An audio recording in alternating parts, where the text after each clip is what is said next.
You're listening to Skeptoid. I'm Brian Dunning from Skeptoid.com. Should science debate pseudoscience? Today, I'm going to propose a bit of a radical idea. About every week, I get invited to debate someone on another podcast, on the radio, in person, and I'm invited to take the side of science and debate a pseudoscientist.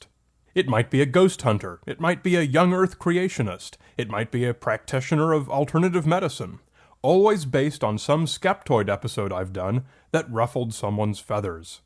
Although I used to always accept these invitations, I now always decline them. I've concluded that it's not only useless for science to debate pseudoscience, it's actually counterproductive to science. Today, I'm going to argue that no scientist should ever agree to debate a pseudoscientist about a scientific question.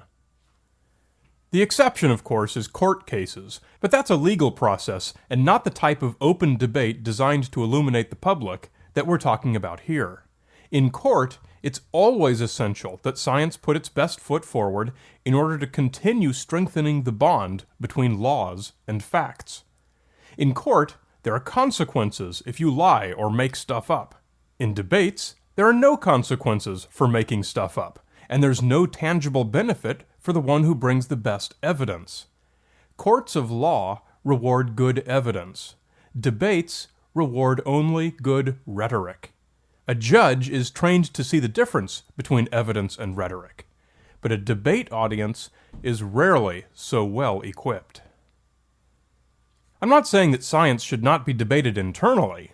Efforts to falsify existing theory are the core of the scientific method. There's the common analogy of three concentric circles. The center represents the core fundamentals that virtually never change. Then the second circle, where all the scientific work and research is constantly working out the details, and where scientific debate occurs. Then the outer circle is the fringe research, which has yet to establish any validity. While scientific debate advances the process of examining and refining the second circle, pseudoscientific debate seeks to throw out the established core fundamentals and replace them with a different set of fundamentals that have never gone through any kind of scientific development. Appropriate scientific debate not only has a place, it's an essential part of the process, but presenting the core fundamentals as if they're comparable to non-scientific alternatives serves no constructive purpose whatsoever. The primary reason I oppose debates is that a debate, by definition, allows two competing views to be explored and compared, and arguments presented for each. The audience is expected to weigh these arguments and hopefully decide which one they found more compelling. The very nature of a debate presents science as if it is merely a competing opinion. When we agree to a debate, we are agreeing to drag science down to the level of a view that competes with pseudoscience. Simply by agreeing to the debate, we present the scientific method as being vulnerable to disassembly by fallacious pseudoscientific arguments. That's the message we send. Science is not fact, science is merely opinion, and it's as weak as any other. There's another unfortunate reality about debates, and that's the dirty little not-so-secret that everyone who attends a debate has typically already made up their mind, and has been invited to attend by one side or the other. They are huge proponents of their side, and neither debater has much hope of changing the minds of anyone in the room. Most debates probably have a handful of attendees who are open to actually learning something, but they are an extreme minority. If you've ever attended a debate of any kind, you know what I'm talking about. When you advertise a debate, maybe 1,000 people will attend. And let's say you do a smashing job and manage to convince that entire handful of convincible attendees that science is real. Great, you won over 5 people. But what you're forgetting is that for those 1,000 attendees, there are 5,000 people out there who heard about the debate, they saw the ads or flyers or whatever, who did not attend.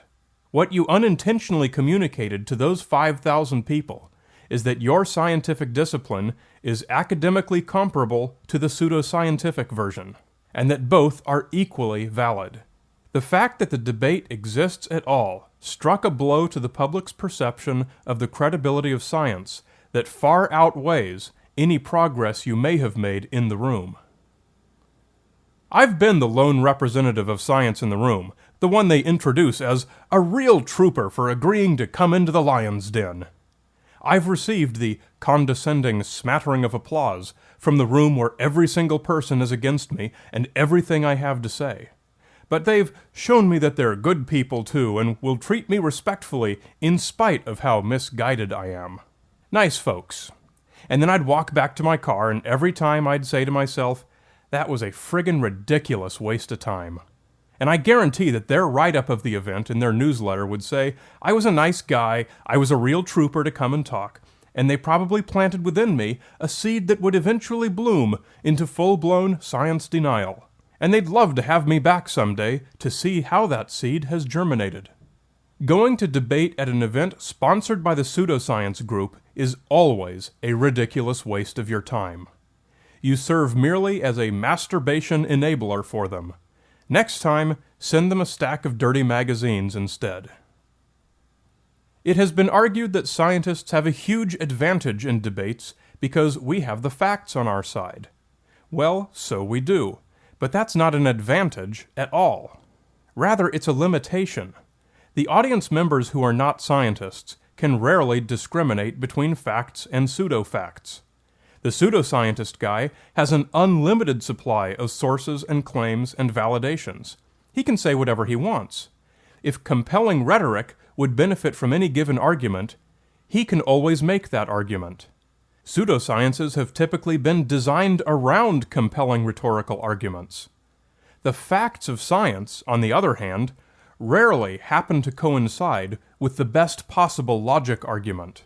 Having the facts on your side is not an advantage, it's a limitation, and it's a limitation that's very dangerous to the cause of science, should you throw it onto the debate floor. It has also been argued that scientists should debate pseudoscience because if we don't, we allow them to have an unchallenged platform, and the only voice being heard is theirs. I don't buy this argument at all. Not holding a debate doesn't silence us any more than it silences them. Both retain the same unchallenged platforms that both have always enjoyed. We have free speech in our society, and anyone who wants to will always have a voice, whether we choose to hold a debate or not. What's important is the quality and reach of our voice.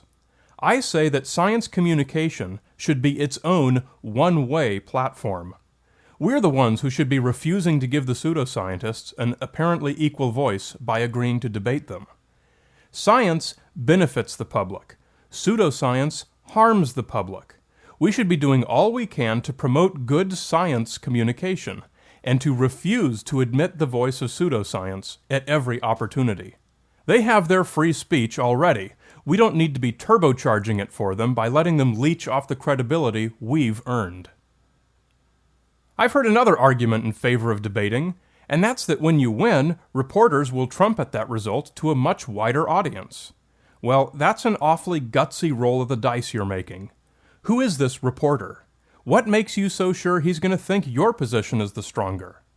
And consider that it's going to be yet another article contributing to the false perception that science and pseudoscience represent two equally valid, debatable perspectives.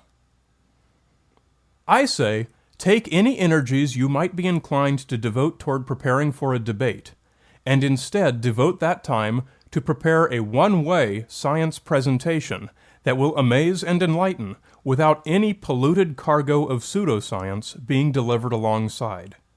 It is not cowardly to protect the delivery of valuable information.